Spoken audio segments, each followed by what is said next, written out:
بسم اللہ الرحمن الرحیم.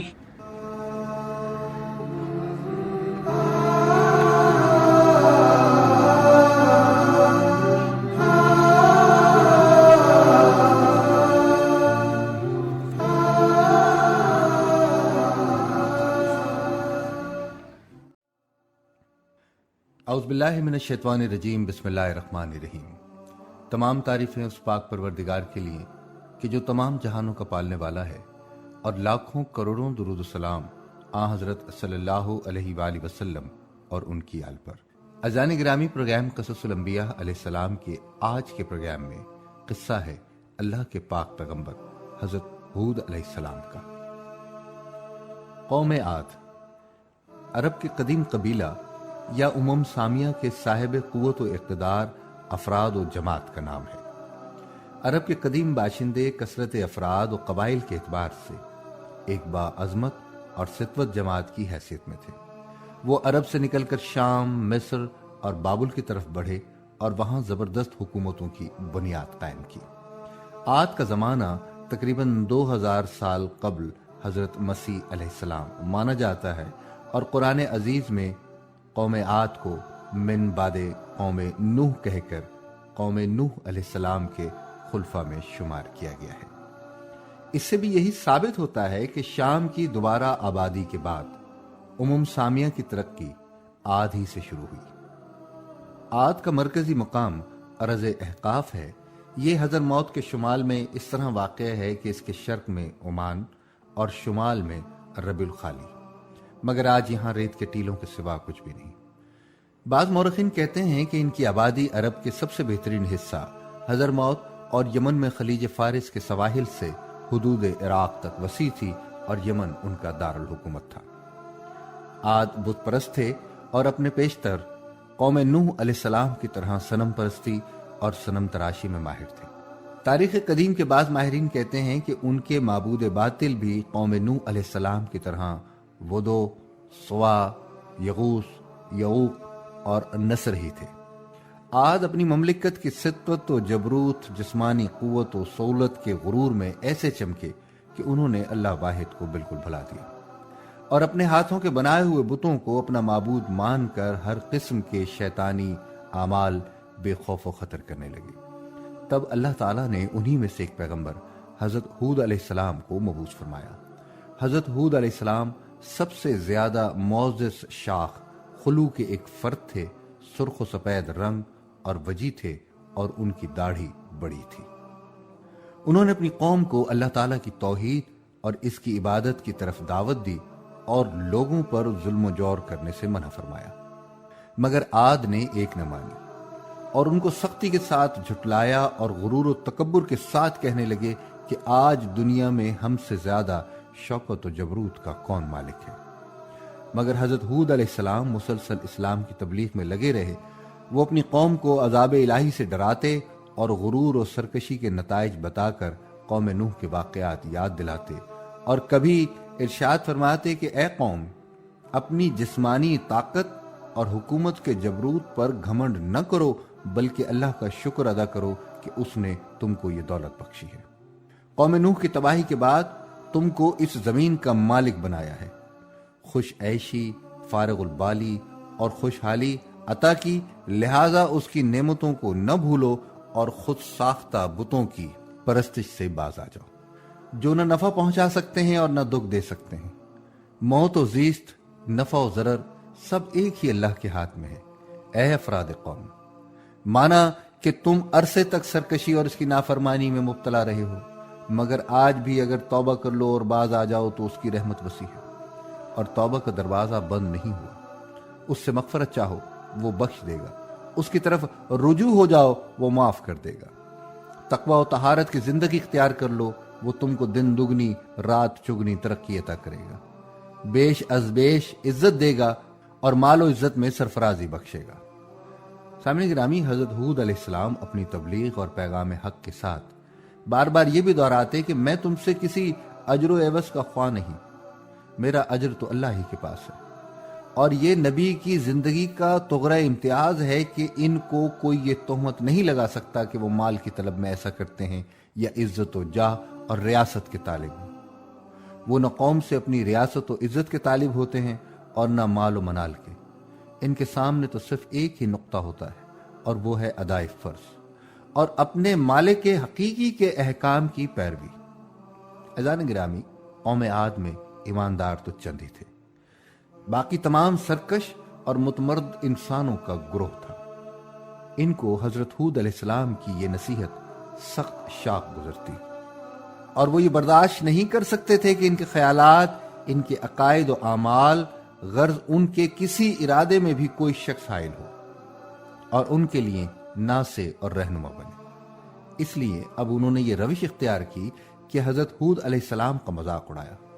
ان کو بے وقوف گردانا اور ان کی معصومانہ حقانیتوں اور صداقتوں کی تمام یقینی دلائل اور برائن کو جھٹلانا شروع کر دیا،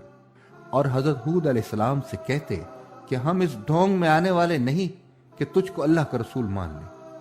اور اپنے خداؤں کی عبادت چھوڑ کر یہ یقین کر لیں کہ وہ خدائے اکبر کے سامنے ہمارے سفارشی نہیں ہوں گے۔ حضرت ہود علیہ السلام نے ان سے کہا کہ میں نہ بے وقوف ہوں اور نہ پاگل، بلا شبہ اللہ کا رسول اور پیغمبر ہوں۔ اللہ تعالیٰ اپنے بندوں کی ہدایت کے لیے بے وقوفوں کو منتخب نہیں کرتا کہ اس کا نقصان اس کے نفع سے بڑھ جائے اور ہدایت کی جگہ گمراہی آ جائے۔ وہ اس عظیم و شان خدمت کے لیے اپنے بندوں میں سے ایسے شخص کو چنتا ہے جو ہر طرح اس کا اہل ہو اور اس خدمت حق کو بخوبی انجام دے سکے، مگر قوم کی سرکشی اور مخالفت بڑھتی ہے اور ان پر آفتاب سے زیادہ روشن دلائل اور نصح کا کوئی اثر نہ ہوا، اور وہ حضرت ہود علیہ السلام کی تکذیب و تذلیل کے اور زیادہ درپے ہو گئے، اور بعض اوقات ان کو مجنون اور خطبی کہہ کر ان کا اور زیادہ مذاق اڑاتے اور کہتے کہ اے ہود علیہ السلام، جب سے تو نے ہمارے معبودوں کو برا کہنا اور ہم کو ان کی عبادت سے باز رکھنے کی تلقین کرنا شروع کی ہے، کیا ہم دیکھتے ہیں کہ اس وقت سے تیرا حال خراب ہو گیا اور ہمارے خداؤں کی بد دعا سے تو پاگل اور مجنون ہو گیا ہے؟ تو اب ہم اس کے علاوہ تجھ کو اور کیا سمجھیں؟ عزیزان گرامی، ان کو اپنی اس گستاخانہ جرت اور تہمت سے یہ خیال ہو چلا تھا کہ اب کوئی شخص حضرت ہود علیہ السلام کی طرف دھیان نہیں دے گا اور ان کی باتوں کو توجہ سے نہیں سنے گا۔ حضرت ہود علیہ السلام نے یہ سب کچھ نہایت ہی ضبط اور صبر سے سنا اور پھر ان سے یوں مخاطب ہوئے، میں اللہ کو اور تم سب کو گواہ بنا کر سب سے پہلے یہ اعلان کرتا ہوں کہ میں اس اعتقاد سے قطعاً بری ہوں کہ ان بتوں میں یہ قدرت ہے کہ مجھ کو یا کسی اور کو کسی بھی قسم کی برائی پہنچا سکتے۔ اس کے بعد تم کو اور تمہارے ان معبودان باطل کو چیلنج کرتا ہوں کہ اگر ان میں ایسی قدرت ہے تو وہ مجھ کو نقصان پہنچانے میں جلدی سے اقدام کرے۔ میں اپنے اللہ کے فضل و کرم سے صاحب عقل و خرد ہوں، فراست و قیاست کا مالک ہوں اور حکمت و دانائی کا حامل ہوں۔ میں تو صرف اپنے اسی اللہ پر بھروسہ کرتا ہوں اور اسی پر وثوق رکھتا ہوں جس کے قبضہ و قدرت میں کائنات کے تمام جانداروں کی پیشانیاں ہیں، اور جو حیات و ممات کا مالک ہے وہ ضرور میری مدد کرے گا اور ہر نقصان پہنچانے والے کے نقصان سے محفوظ رکھے گا۔ عزیزان گرامی، آخر حضرت ہود علیہ السلام نے ان کی مسلسل بغاوت اور سرکشی کے خلاف یہ اعلان کر دیا کہ اگر عاد کا رویہ یہی رہا اور حق سے اغراض و روگردانی کی روش میں انہوں نے کوئی تبدیلی نہ کی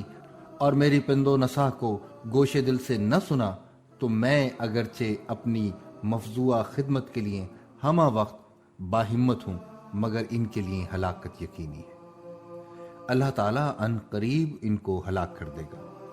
اور ایک دوسری قوم کو زمین کا مالک بنا کر ان کی جگہ قائم کر دے گا، اور بلا شبہ وہ اللہ تعالیٰ کو ذرا برابر بھی نقصان نہیں پہنچا سکتے۔ وہ تو ہر شے پر قادر و مسلط اور ہر شے کا حافظ و نگہبان ہے،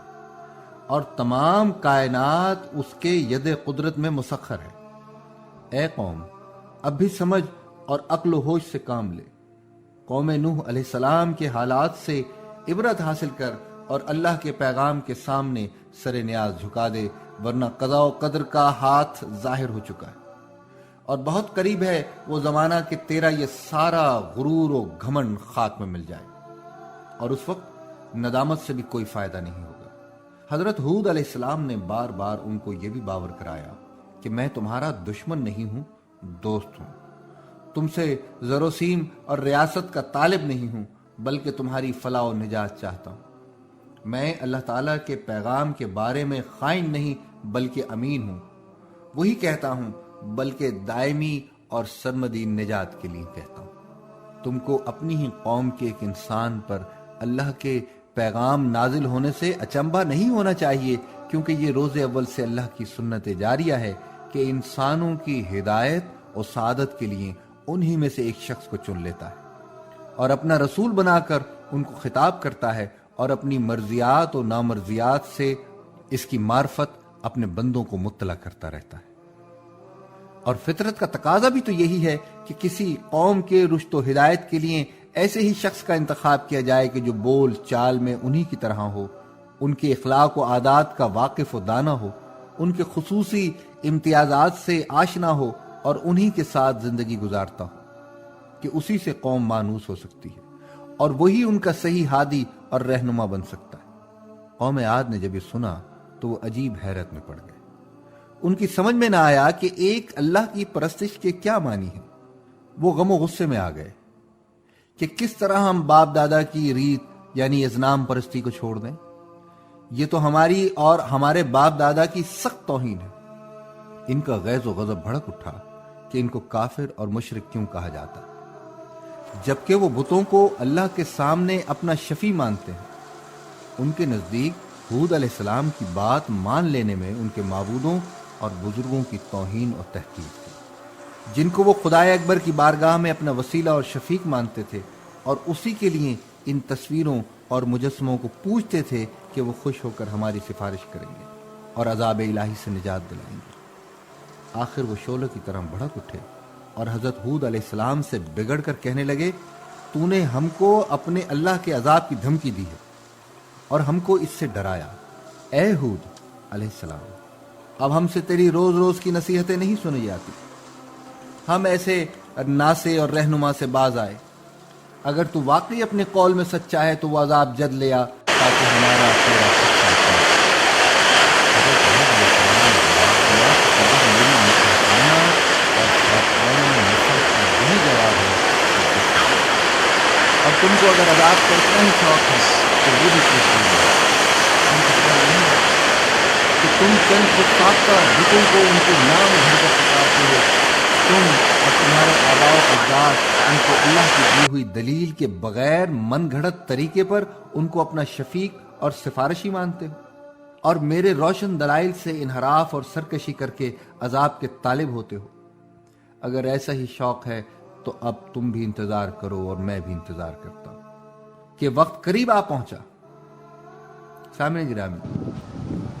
قوم ہود علیہ السلام کی انتہائی شرارت اور بغاوت اور اپنے پیغمبر کی تعلیم سے بے پناہ بغض و عناد کی پاداش عمل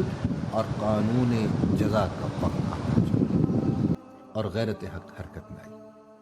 اور عذاب الہی نے سب سے پہلے خشک سالی کی شکل اختیار کی، اور جب عاد سخت گھبرائے، پریشان ہوئے اور عاجز اور درماندہ نظر آنے لگے تو حضرت ہود علیہ السلام کو جوش ہمدردی نے اکسایا، اور مایوسی کے بعد ایک بار پھر آپ ان کو سمجھانے لگے کہ راہ حق اختیار کر لو، میری نصاح پر ایمان لے آؤ کہ یہی نجات کی راہ ہے، دنیا میں بھی اور آخرت میں بھی، ورنہ پچھتاؤ گے۔ لیکن بدبخت و بدنصیب قوم پر کوئی اثر نہیں ہوا، بلکہ بغض و عناد اور دوبالا ہو گیا۔ تب ہولناک عذاب نے ان کو آ گھیرا۔ 8 دن اور 7 راتیں پہم تیز و تند ہوا کے طوفان اٹھے اور ان کو ان کی آبادی سمیت تہوبالا کر کے رکھ دیا۔ تنومند و قوی ہیکل انسان کے جو اپنی جسمانی قوتوں کے گھمنڈ میں سرمست اور سرکش تھے، اس طرح بے حس و حرکت پڑے نظر آتے کہ جس طرح آندھی سے تناور درخت بے جان ہو کر گر جاتا ہے۔ غرض ان کو صفحہ ہستی سے مٹا دیا گیا تاکہ آنے والی نسلوں کے لیے عبرت بنے، اور دنیا اور آخرت کی لعنت اور عذاب ان پر مسلط کر دیا گیا کہ وہ اسی کے مستحق تھے۔ لیکن حضرت ہود علیہ السلام اور ان کے مخلص پیروان اسلام اللہ کی رحمت اور نعمت سے عذاب الہی سے محفوظ رہے اور سرکش قوم کی سرکشی و بغاوت سے معمون ہو گئے۔ تو سامعین گرامی، یہ ہے عاد اولیٰ کی وہ داستان عبرت کہ جو اپنے اندر چشم حیرت بیں کے لیے بے شمار پند و نسا رکھتی ہے اور اللہ کے احکام کی تعمیل اور تقوی و طہارت کی زندگی کی جانب دعوت دیتی ہے۔ شرارت، سرکشی اور اللہ کے احکام سے بغاوت کے انجام بد سے آگاہ کرتی ہے اور وقتی خوش عیشی پر گھمنڈ کر کے نتیجے کی بدبختی پر مذاق اڑانے سے ڈراتی اور باز رکھتی ہے۔ سامعین گرامی، علاوہ اس خاص عبرت کے کہ جس کا ذکر اس طویل واقعے میں ہو چکا ہے، مزید چند عبرتیں بھی قابل توجہ اور نظر التفات کے لائق ہیں۔ جو شخص قوم عاد کے واقعے کو پڑھتا ہے، اس کی آنکھوں کے سامنے ایک ایسی ہستی کا تصور آ جاتا ہے جو وقار اور متانت کا مکمل مجسمہ ہے اور شرافت و نجابت چہرے سے آیا ہے۔ جو کچھ کہتا ہے پہلے اس کو وزن کر لیتا ہے کہ اس کا انجام نیک ہے یا قوم کی درستی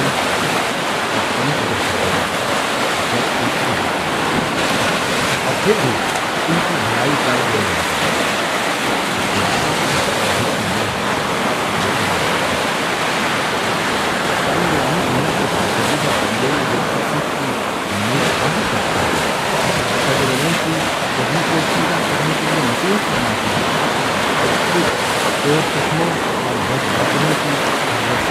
تمسخر اور تحقیر کی پرواہ نہیں کرتے، دلگیر اور رنجیدہ ہو کر امر حق سے منہ نہیں موڑتے، ناراض ہو کر خیر خواہی اور نصیحت کوشی کو نہیں چھوڑتے اور بلند اخلاق اور نرمی اور مہربانی کے ساتھ روحانی مریضوں کے علاج میں مشغول رہتے۔ ان کی ان تمام خصوصیات میں نمایاں امتیاز یہ ہوتا ہے کہ وہ اپنی اس نصیحت اور نیک خواہی کے لیے قوم سے متعلق کسی قسم کے نفع کے خواہش مند نہیں ہوتے اور ان کی زندگی بدلہ اور عوض سے یکسر بلند اور برتر ہوتی ہے۔ حضرت ہود علیہ السلام نے لطف و مہربانی کے ساتھ اپنی قوم کو اللہ کی وحدانیت پر ایمان لانے کی ترغیب دی، اس کی لازوال نعمتوں کو یاد دلایا اور آئندہ کے لیے وعدہ کیا، مگر بدبخت قوم نے کسی طرح مان کر نہ دیا۔ اس کا سب سے بڑا سبب وہ جاہلانہ عقیدہ تھا کہ باپ دادا کی ریت و رسم اور ان کے خود ساختہ ازنام کی قہرمانیت کے خلاف جو شخص بھی آواز اٹھائے گا وہ ان بتوں کی پھٹکار میں آ جائے گا۔ عزیزان گرامی، یہ مہلک عقیدہ جن قوموں کے اندر اپنے جراثیم پیدا کر دیتا ہے، ان قوموں کا اپنے نبی و پیغمبر کے ساتھ وہی سلوک ہوتا ہے کہ جو قوم ہود اور قوم نوح علیہ السلام کے تذکروں میں ہمیں نظر آتا ہے۔ اپنے مصلحین اور انبیاء صادقین کے خلاف قوموں کا بغض و عناد اسی ایک عقیدے پر مبنی رہا ہے کہ ہمارے باپ دادا کی ریت و رسم اور ان کے خود ساختہ ازنام کی قہرمانیت کے خلاف کیوں کچھ کہا جاتا ہے۔ یونان کے مشہور حکیم سقراط کو زہر کا پیالہ اسی لیے پینا پڑا تھا کہ وہ اپنی قوم کے معبودان باطل کی قہرمانیت کا کیوں انکار کرتا ہے اور ان کو کس لیے ان کے غلبہ و اقتدار کا مخالف بناتا ہے۔ سامعین گرامی، یہ جرثومہ اقوام کی روحانی زندگی کے لیے ہمیشہ تباہ کن اور ان کی فلاح و سعادت ابدی کے لیے ہلاکت آفری رہا ہے۔ حضرت ہود علیہ السلام اور دیگر انبیاء علیہ السلام کی یہ سنت بہترین اسوہ ہے کہ تبلیغ و پیغام حق کی راہ میں بدی کا بدلہ نیکی سے دیا جائے اور سختی کا جواب شیریں کلامی سے پورا کیا جائے۔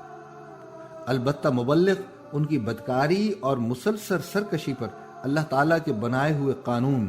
جزائے عمل یا پاداش عمل کو ضرور یاد دلائے اور آنے والے انجام بد پر یقیناً ان کو تنبیہ کرے اور یہ حقیقت بار بار سامنے لائے کہ جب کوئی قوم اجتماعی سرکشی،